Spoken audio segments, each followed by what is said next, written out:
মেহেরপুরের মুজিবনগর উপজেলার ভৈরব নদের রসিকপুর সুইচ গেটে গোসল করতে নেমে দুই যুবক নিখোঁজ হয়েছেন। নিখোঁজরা হলেন মুজিবনগর উপজেলার ট্যাংরামারি গ্রামের আব্দুল হান্নানের ছেলে নিলয় হোসেন এবং সদর উপজেলার আমদাহ গ্রামের মহিরুদ্দিনের ছেলে কৌশিক। দুজনেই কলেজ ছাত্র ও ঘনিষ্ঠ বন্ধু।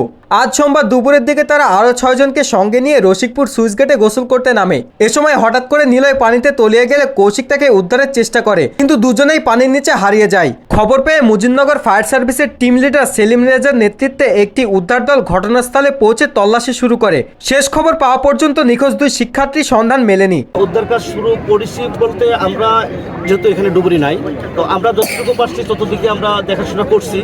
ডুবুরি ছাড়া হবে না। আপনারা এখন উদ্ধার কাজ শুরু করেননি তো?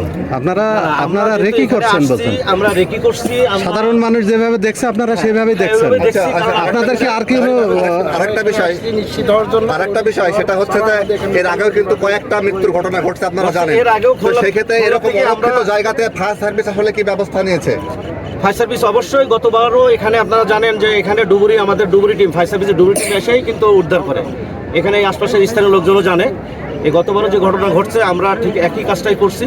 দ্রুত আমরা মেসেজটা খুলনা কন্ট্রোলে দিছি এবং ওখান থেকে ডুবুরি টিম এসেই কিন্তু উদ্ধার করছে। কিন্তু এই জায়গাটা এরকম অরক্ষিত কেন? বারবার মৃত্যুর ঘটনা এটা অরক্ষিত কেন, এটা তো এই জবাবটা তো আমরা দিতে পারবো না। এটা আপনারা আমার মনে হয় যে আরো উদ্যন্ত কর্মকর্তার কাছ থেকে, স্থানীয় প্রশাসনের কাছ থেকে জানতে পারলেই ভালো হয়। সাকিব হাসান রুদ্র, মেহেরপুর প্রতিদিন অনলাইন ডেস্ক।